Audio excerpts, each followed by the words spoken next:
Madame, Monsieur, bonsoir. Voici 30 minutes d'informations embarquées par plusieurs coopérations, à commencer par la primature. La Côte d'Ivoire, premier partenaire de la Banque ouest-africaine de développement, et ça ne risque pas de changer. Le président de la BOAD, Serge Ekoué, donne des assurances au sortir d'une audience que le Premier ministre lui a accordée ce mardi. La banque va soutenir l'État ivoirien dans plusieurs secteurs, notamment l'électricité et le logement. Le Sénat ivoirien et celui du Congo, main dans la main pour aborder les questions qui touchent le quotidien des populations. Les patrons de ces institutions se sont rencontrés. Kandia Camara et Pierre Ngolo ont échangé à l'issue du sommet des 3 bassins forestiers tropicaux tenus à Brazzaville. La présidente du Sénat représentait à ce rendez-vous le chef de l'État, Alassane Ouattara. Et puis des soldats ivoiriens bientôt formés par des Américains. C'est ce qui ressort d'une signature de protocole d'accord de coopération entre les armées ivoiriennes et américaines. Elle concerne un appui aux efforts ivoiriens de lutte contre le terrorisme. Bienvenue à vous tous. Le président de la Banque ouest-africaine de développement BOAD, Serge Ekoué, a été reçu en audience ce mardi par le Premier ministre Robert Begré-Mambé à la primature. Parmi les sujets qui ont été abordés au cours de cette audience, l'accompagnement de la BOAD pour le rétablissement de l'équilibre financier du secteur de l'électricité, ainsi que la construction de logements économiques en location-vente et l'aménagement de terrains urbains en vue d'accélérer la construction de logements. Il s'agit notamment d'un appui au gouvernement dans la mise en œuvre de son programme de construction de logements sociaux à hauteur de 145 milliards de francs CFA, dont 45 milliards de francs CFA au cours de signature pour un programme de construction de logements à PK24. Kandia Camara rencontre Pierre Ngolo. Les présidents des Sénats ivoiriens et congolais réaffirment leur volonté de renforcer leur coopération. Rencontre à l'issue du sommet des 3 bassins forestiers tropicaux tenus à Brazzaville. Herman Guivet. La présidente du Sénat de Côte d'Ivoire, Kandia Camara, accueillie par le président du Sénat congolais, le très vénérable Pierre Ngolo. Les honneurs militaires pour la présidente du Sénat ivoirien, le Sénat congolais, aux couleurs de cette visite de Kandia Camara. Ses pairs congolais lui ont réservé un accueil des plus chaleureux. Direction la salle des audiences pour les premiers échanges. Le Sénat congolais, heureux d'accueillir la délégation ivoirienne conduite par la très vénérable Kandia Camara. Madame la Présidente, le Sénat de Côte d'Ivoire et du Congo partagent une riche histoire et des valeurs communes. Je dois ici reconnaître l'appui exceptionnel apporté au Sénat congolais par le Sénat ivoirien. Lorsque, dans le cadre de la mise en œuvre d'un rêve commun, consistant en la création d'une association des Sénats et conseils équivalents d'Afrique, il a été confié au Congo la charge de coordonner les préparatifs du lancement de notre instrument, dont le processus de constitution a été fortement gêné par la pandémie du coronavirus Covid-19. Recevez ici, Madame la Présidente, les vifs remerciements du Sénat congolais au Sénat ivoirien. Aujourd'hui, que la liberté de circulation est reconquise à tous les niveaux, on devrait envisager la relance de ce projet avec le soutien assuré de nos amis ivoiriens. Je saisis l'occasion présente pour vous féliciter chaleureusement pour votre brillante élection au perchoir du Sénat de votre pays le 12 octobre dernier et me réjouis, sans prétention aucune, de me prévaloir l'un des premiers homologues à vous recevoir en visite. La présidente du Sénat ivoirien ne cache pas sa joie de se retrouver en terre congolaise, occasion pour elle de rassurer sur sa volonté de travailler au rapprochement des 2 Sénats. C'est un grand honneur pour moi d'être reçu ici au Sénat de la République du Congo par Monsieur le Président du Sénat. Je voudrais très sincèrement, à mon nom personnel, au nom de la délégation qui m'accompagne, mais je dirais au nom du peuple ivoirien, vous exprimer, Monsieur le Président, toute ma gratitude. Merci à vous-même, merci à tous ces nombreux sénateurs et sénatrices ici présents. En plus des salutations fraternelles que nous vous adressons, nous sommes venus aussi prendre conseil auprès d'une personnalité avec une si grande expérience dans le domaine parlementaire.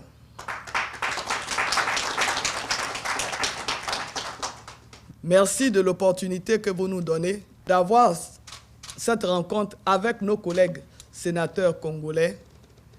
Et cela va aussi dans la droite ligne de ce que souhaitent nos deux chefs d'État, le renforcement des relations entre nos deux pays. Et je voudrais vous exprimer toute notre disponibilité à faire en sorte que dans le cadre de la diplomatie parlementaire, nous puissions renforcer les relations entre nos deux institutions, le Sénat ivoirien et le Sénat congolais.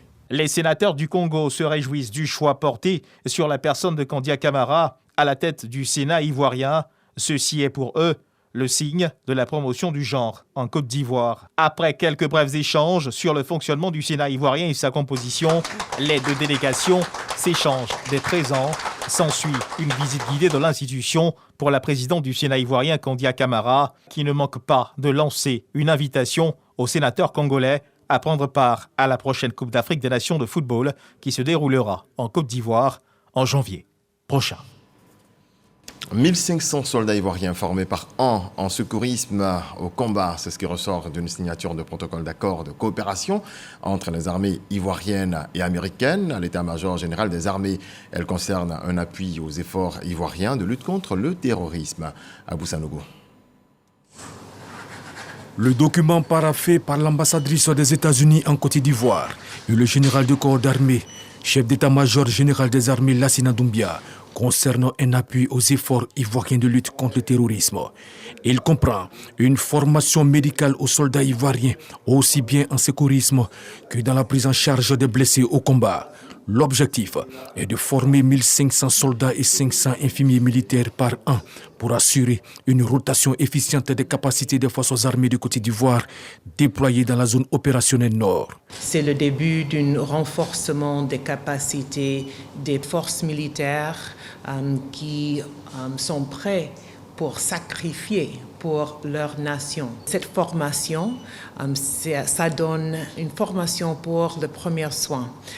Donc, on donne les équipements, la formation pour eux de sauver les vies de leurs camarades, de sauver les vies de peuple. Le chef d'état-major général des armées, le général de corps d'armée Lassina Doumbia, se réjouit du nouveau dynamisme insufflé dans les relations entre les États-Unis d'Amérique et la Côte d'Ivoire. Il était donc important pour nous que nos hommes soient formés au secourisme, au combat, que nos hommes aient les moyens et les équipements pour pouvoir maintenir les fonctions vitales de tous ceux qui subiront des préjudices en cas d'engagement. À partir de là, renforcer le moral et la résilience de nos hommes au combat. En outre, il est prévu une dotation en matériel médical, aussi bien pour les secouristes que les infirmiers. Les États-Unis entendent faire don aux forces armées de Côte d'Ivoire d'une vingtaine d'ambulances équipées. À terme, ce seront près de 2000 spécialistes du domaine médical chaque année. Le ministre en charge de la jeunesse est à Bouaké pour des activités liées au programme jeunesse du gouvernement. Mamadou Touré a visité les locaux de l'institution socio-éducative, ex-auberge des jeunes, en réhabilitation. C'est un espace d'encadrement de proximité dont nous parlent Boubacar Silla et Kader Sogodogo. Le ministre de la Promotion de la Jeunesse, de l'Insertion professionnelle et du service civique en visite du travail à Bouaké. Mamadou Touré met à profit son séjour en visitant les travaux de réhabilitation de l'institution socio-éducative ex-auberge des jeunes ici au quartier Ngatakro. Espace d'encadrement de proximité pour assurer l'éducation permanente de la jeunesse par une offre de services adéquats dans le cadre du programme jeunesse du gouvernement PJGouv 2023-2025. 282 millions de francs CFA, c'est le montant de la réhabilitation de cet institut. Le ministre Mamadou Touré se réjouit de l'état d'avancement des travaux. J'ai fait une visite de chantier avec le ministre et maire de Bouaké pour nous rendre compte de l'état d'avancement des travaux, achevé à plus de 90%. Nous allons voir maintenant comment est-ce que l'auberge va fonctionner, la gouvernance, et puis surtout faire en sorte que ça soit un cadre agréable pour donc, les jeunes. J'ai souhaité que la mairie s'implique fortement donc, dans la gestion et dans l'animation donc, de cette infrastructure. Le maire de la commune de Bouaké, le ministre Amadou Koné, exprime sa satisfaction pour ces avancées dans ce centre qui, selon lui, jouera un rôle majeur dans le processus d'insertion des jeunes et à la consolidation de la paix et de l'unité. Je voudrais vraiment remercier le ministre pour la vision et pour la mise en œuvre de la vision, parce que c'est du concret. Le centre est prêt à accueillir des pensionnaires et nous allons travailler avec les équipes de M. le ministre ici donc à Bouaké pour voir comment la jeunesse ici peut vraiment profiter donc, de cet investissement, qu'ils comprennent que c'est important qu'ils puissent avoir donc, des endroits comme ça pour leur épanouissement. La livraison de l'institution socio-éducative de Bouaké est prévue pour la mi-novembre et permettra de soulager les attentes des jeunes. Dans le cadre de sa mise en œuvre, le PJGouv 2023-2025 prévoit la réhabilitation et l'équipement de 264 institutions socio-éducatives à travers le pays. Au titre de l'année 2023, 6 seront réhabilités et équipés pour un coût total de 648 millions de francs CFA, financés entièrement par le gouvernement ivoirien. Un système biométrique dans les écoles privées permet de contrôler et de maîtriser les effectifs des affectés de l'État. Il a permis de maîtriser ou alors de mettre de côté la somme de 7 milliards de francs CFA au titre de la dette à rembourser aux établissements secondaires privés. Ce gain financier est le fruit d'un partenariat avec la Banque mondiale, un partenariat qui arrive à terme fin 2023. Les parties prenantes envisagent de le pérenniser. C'est ce que nous apprend Mama Traoré. 2 bâtiments de 8 salles de classe avec bureau et un préau pour améliorer les conditions d'apprentissage des élèves du lycée moderne Q Mamadou de Zouaounié, à l'ouest de la Côte d'Ivoire. De quoi réjouir ces élèves et enseignants pour qui cet acte va améliorer davantage les résultats scolaires. Nous engageons à en prendre grand soin et à vous faire honneur au niveau de nos résultats scolaires. Nous prenons une fois de plus l'engagement devant vous d'être des élèves exemplaires. Mais cet établissement scolaire souffre de plusieurs maux, dont celui du manque d'enseignants. Nous avons un effectif approximatif de 3500 élèves. En mathématiques, nous avons un seul professeur d'État pour tout le lycée, donc c'est un professeur de collège. En physique-chimie, nous n'avons que 2 professeurs. En français, nous n'avons que 5. En remettant les clés du préau et des 8 salles de classe et bureaux, le préfet du département des Zouaounié, président du comité de développement local minier, maître d'œuvre de ce projet, et le représentant de la mine d'or d'Iti ont assuré de la poursuite des actions de développement communautaire avant d'exhorter les élèves à l'excellence et au civisme pour participer à la construction de la nouvelle Côte d'Ivoire. Ce qui reste à faire, c'est votre part, c'est d'étudier. Nous avons un programme que nous appelons Élite de demain. Ce programme s'adresse aux meilleurs élèves. Ces bâtiments sont pour vous. Et la première règle que vous devez observer, c'est d'entretenir ces bâtiments. Dans les différents examens de l'année passée, vous avez fait un effort, mais cette année, on va vous pousser encore à aller plus loin. Le comité de développement local minier de la société minière d'Iti a déjà réalisé plusieurs infrastructures de développement avec des activités génératrices de revenus et des formations pour les jeunes et les femmes dans l'ensemble des 8 villages impactés par les activités de la mine. Vous l'avez compris, nous étions au lycée moderne Kui Mamadou de Zouaonia, à l'ouest du pays. Un établissement qui bénéficie de 8 nouvelles salles de classe avec bureau et un préau. Réalisation du comité de développement local minier de la société minière d'Iti. On retourne donc sur cette information. Un système biométrique dans les écoles privées permet de contrôler et de maîtriser les effectifs des affectés de l'État. Il a permis de mettre de côté la somme de 7 milliards de francs CFA au titre de la dette à rembourser aux établissements secondaires privés. Ce gain financier est le fruit d'un partenariat avec la Banque mondiale, partenariat qui arrive donc à son terme fin 2023. Les parties prenantes envisagent de le pérenniser. C'est ce que nous apprend Mahama Traoré. Voici le type de SMS qui parvient aux parents en cas d'absence avérée à un cours de l'élève affecté de l'État dans un établissement secondaire privé. Cette preuve est générée par un système de contrôle biométrique déployé dans 2117 écoles secondaires privées à travers le pays depuis 2020.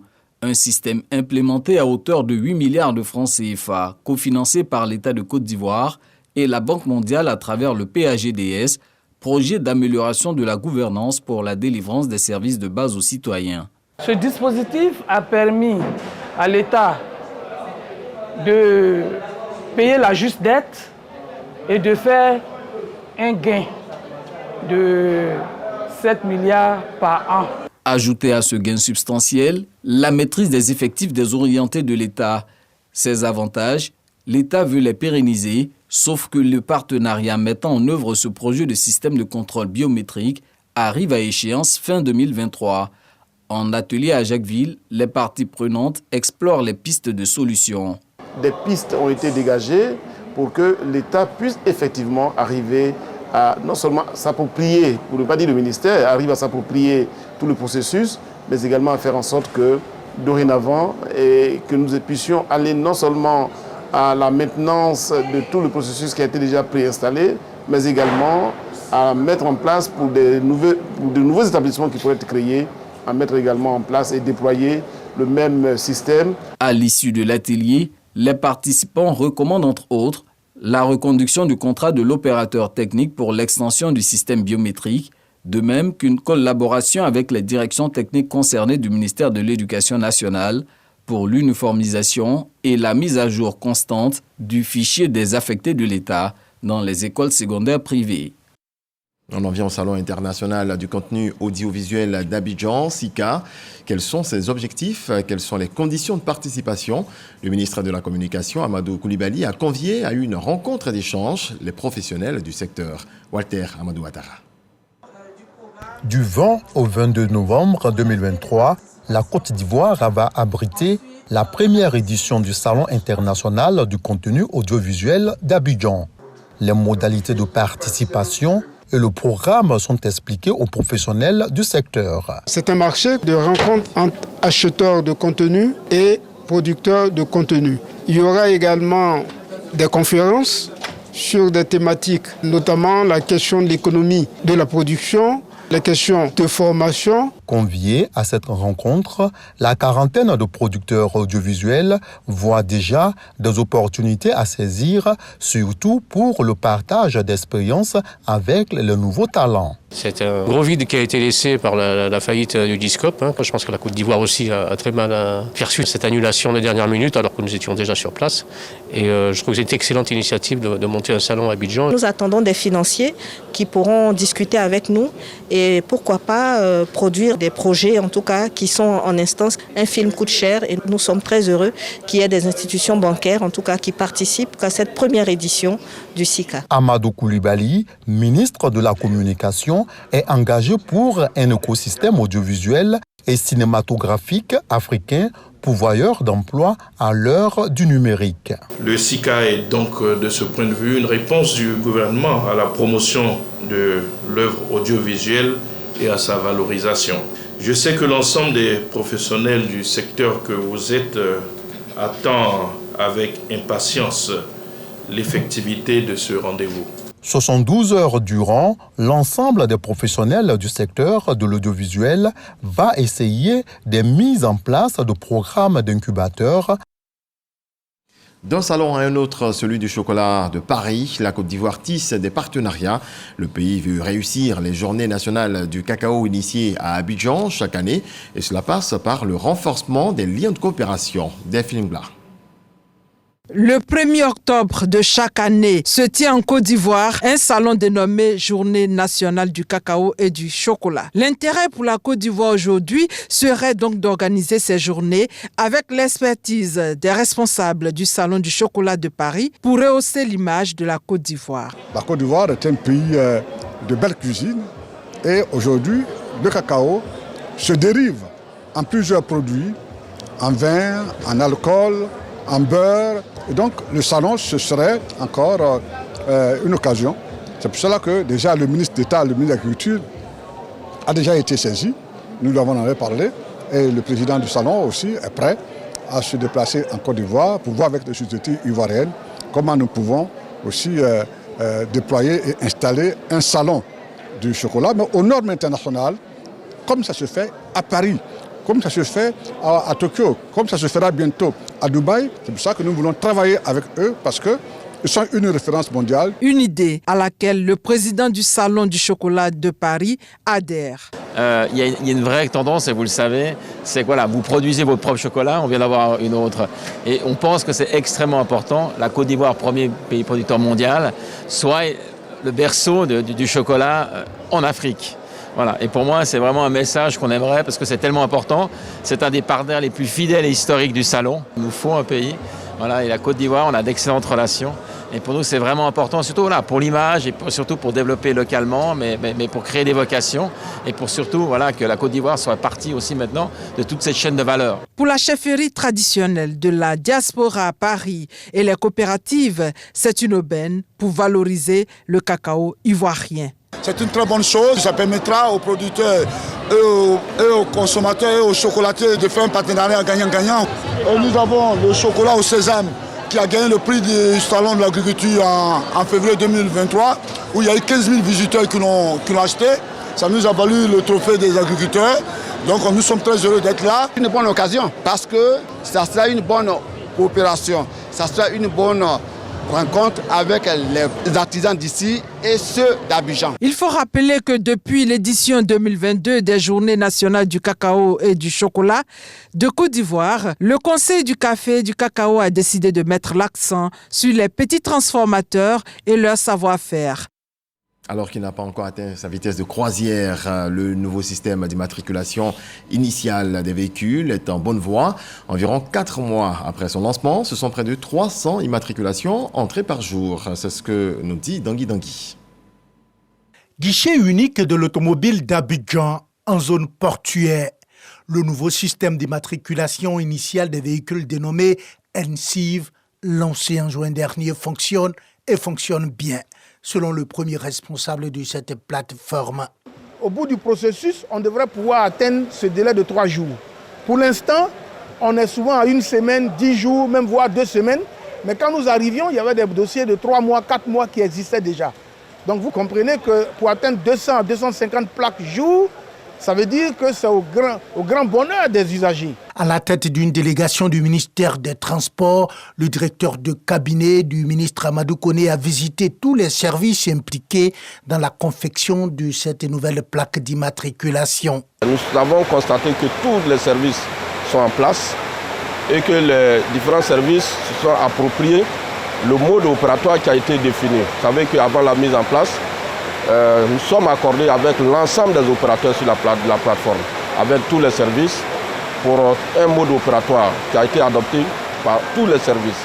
Et notre rôle, c'est de s'assurer que ce mode opératoire est suivi par les opérateurs et que les choses se déroulent bien. Selon le ministère des Transports, ces nouvelles plaques d'immatriculation ont la particularité d'être hautement sécurisées et liées aux propriétaires et aux véhicules. Je vous donne à présent lecture de ces 2 communiqués.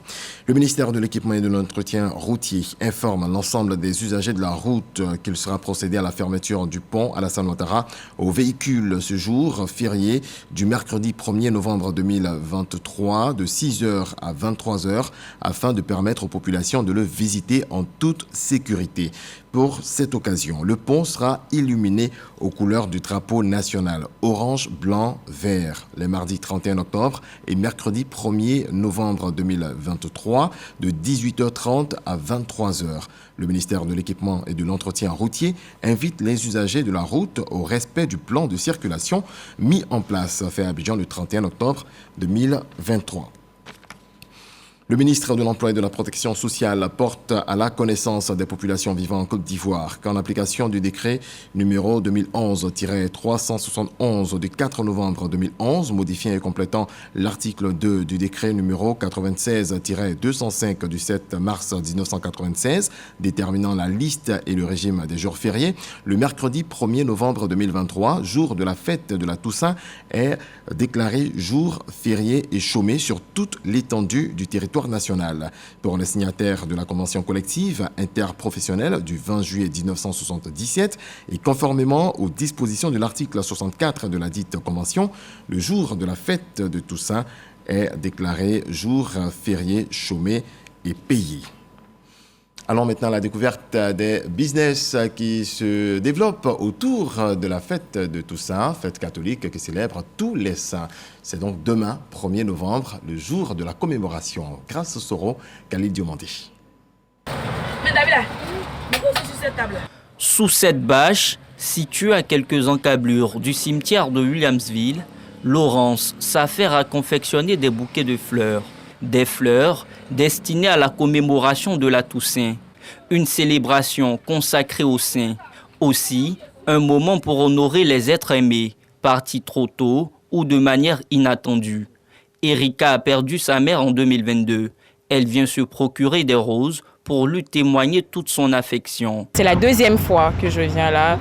C'est la deuxième Toussaint. Les morts ne sont pas morts. Ils sont toujours là et j'ai toujours eu la manifestation de la présence de ma mère. David, lui, a été éloigné de son âme sœur par la grande faucheuse en début d'année 2023. Avec cette couronne blanc et rouge, il ira embellir sa tombe à Abengourou, là où elle est inhumée. Au fait, c'est la couleur qu'elle aime beaucoup, le rouge et le blanc. C'est ce qui est sur la tombe là-bas, quoi. Donc, je suis en train de renouveler un peu. Ces fleurs qui expriment mieux l'amour aux personnes disparues sont une véritable opportunité d'affaires pour Laurence.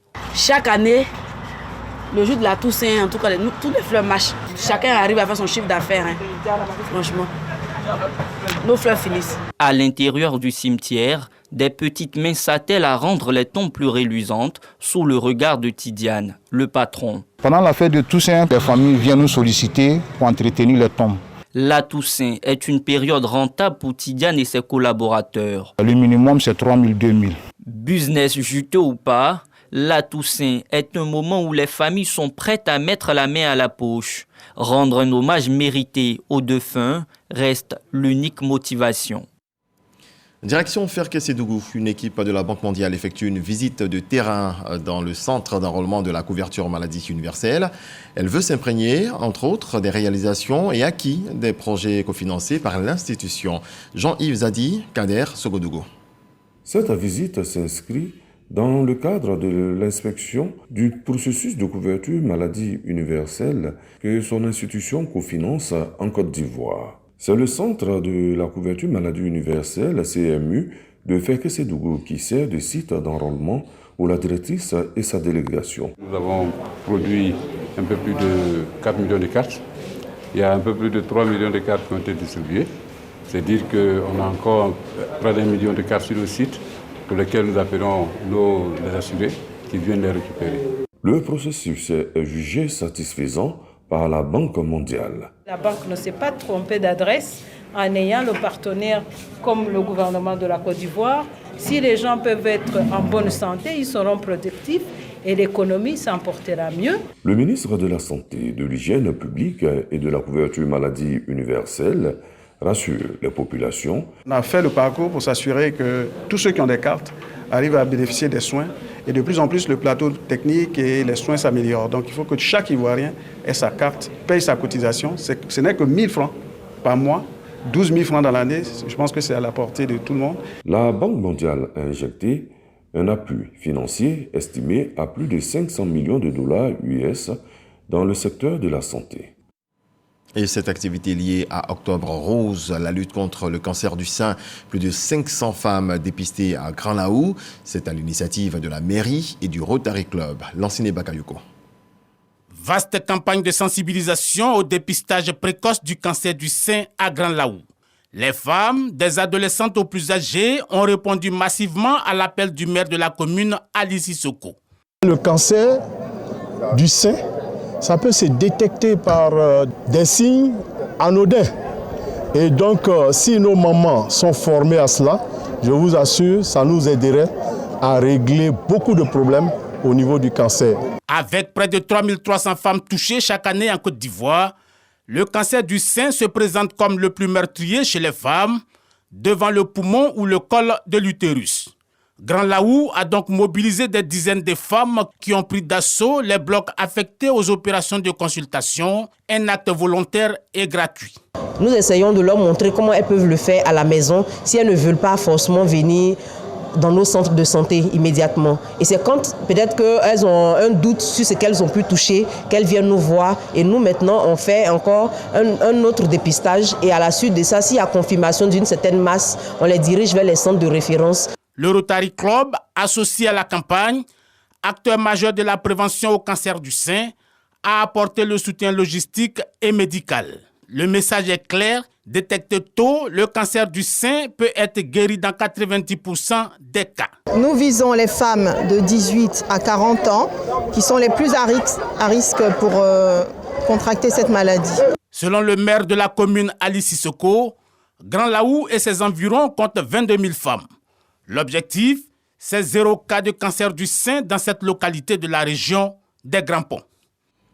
Le ministre délégué auprès du Premier ministre chargé des sports et du cadre de vie, Adjé Silas Mech, a rencontré pour la première fois les responsables fédéraux du sport en Côte d'Ivoire. Une rencontre aux allures de prise de contact qui a très vite laissé place à l'organisation de la CAN 2023. On voit cela avec Arsène Kouassi. En fonction, depuis le 20 octobre, le ministre délégué auprès du Premier ministre chargé des sports et du cadre de vie a eu son premier échange avec les présidents de fédérations sportives. Je voudrais, au nom de M. le Président de la République, au nom de M. le Premier ministre et de tous les membres du gouvernement, vous inviter à rester unis et mobilisés pour la réussite de ce grand rendez-vous sportif qui cristallise déjà toutes les passions, aussi bien dans notre pays que dans toute l'Afrique, voire dans le monde entier.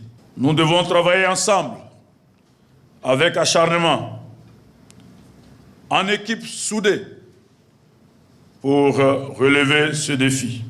Je voudrais pouvoir compter sur la mobilisation exemplaire de tout le monde sportif autour de la Fédération ivoirienne de football, qui est en point de mire dans l'organisation de cette grande fête de football.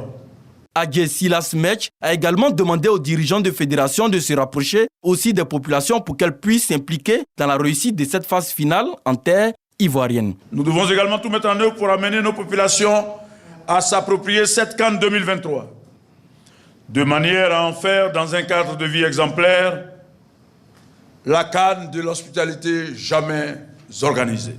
Pour rappel, la 34e édition de la Coupe d'Afrique des Nations se tiendra du 13 janvier au 11 février 2024. Toujours en sport, football, récompense cette fois. L'Argentin Lionel Messi, champion du monde, a remporté son 8e ballon d'or le 30 octobre en succédant à Karim Benzema.